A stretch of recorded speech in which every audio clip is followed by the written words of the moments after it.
You're going to hate me in this video.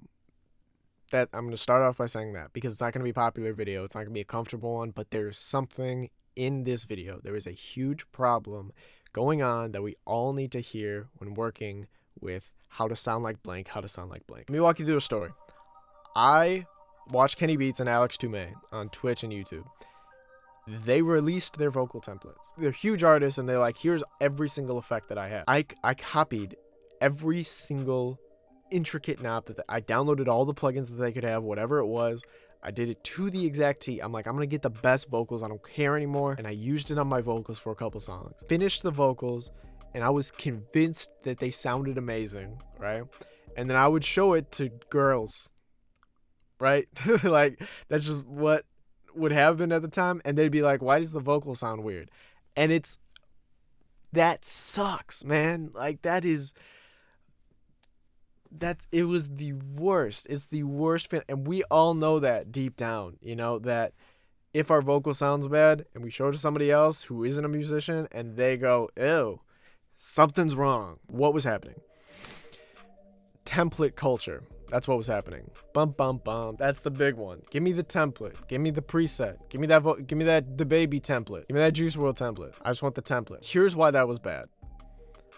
Imagine you go on YouTube right now and you search how to make a steak with Gordon Ramsay.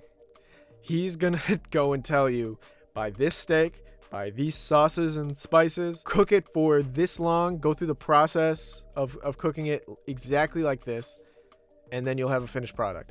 And you can do that on YouTube with Gordon Ramsay and cooking, and you get a good finished product. That is not what happens in music production, for the exact reason of you're copying, when you're watching how to sound like Juice WRLD or Travis or whatever, the person's process, the person's cooking of the thing. It's literally called cooking. You're copying the cooking without the same ingredients. You can't start off with different ingredients but cook it like something else, and it tastes like that's something else. Like, that's obvious to all of us. With music production, for some reason, we all have this lie, and we think that if we copy the exact effects that is on somebody else's voice, that it's going to sound like their voice if we put ours through it. It's not the case.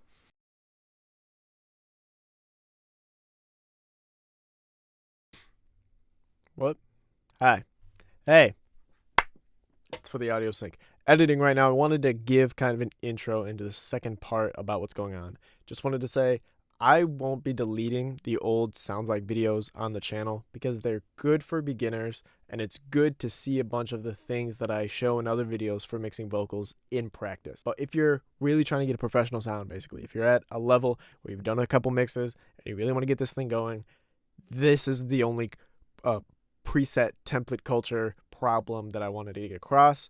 And now here's the solution. Part 2 is, what can we actually do to solve the issue? What should we be focusing our efforts on? To me, it's all about tuning our perceptions.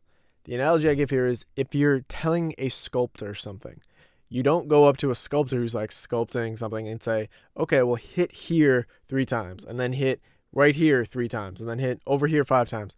You tell them, like, visualize what the final product is, and then take off things to get there, right? Like, you take big chunks at the beginning, and then you slowly get finer to the finished sculpture that you have. The solution comes down to how you can hear EQ and compression. Here's the meat of the solution. As soon as you do that, like the littlest bit of training focused on I want to hear EQ and I want to hear compression, goes a huge long way. You can do games with yourselves for EQ. I have this program called Sound Gym right now, which is a service where you play EQ games where you can go into, they're not affiliated, by the way, like there's no commission link in the description or anything. It's what I use. The game will like give you a boost at 5K frequency, and then you have to like find where that is and then hear that. The whole point of those games is to like, well, I know this sounds weird, but where does it sound weird? How can I get rid of that little area that sounds weird without ruining the whole vocal overall? How do we hear compression? When I was learning to drive,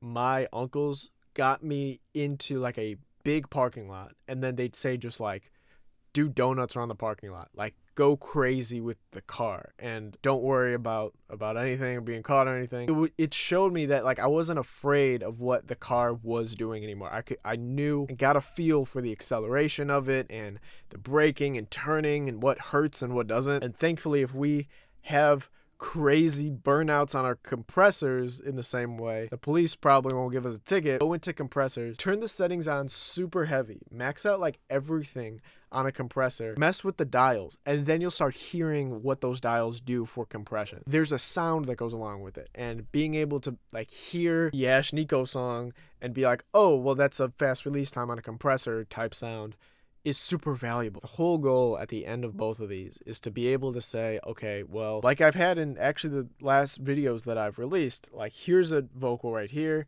and here's a vocal with a couple things changed. Well, I like this one more because it feels more upfront to me and it hits more. So what about it is hitting and what effects are where? Be able to hear that so that I could manipulate that in my own stuff. Not busy yourself with, oh, well, this doesn't sound good, so I'm going to try to put the Travis Scott template on there. That's not going to work because Travis Scott already has a lot of presence in his vocal. He has a lot of 5K already. So it's not going to, like, you know, fix your thing. It's not going to address the problems that you have with yours. And I want to be able to make sure that you can know what problems you have. Any questions, whatever it is, leave the comments down below. I answer all those. Like if you liked the video. And I'll catch you guys in the next one. All right? Peace.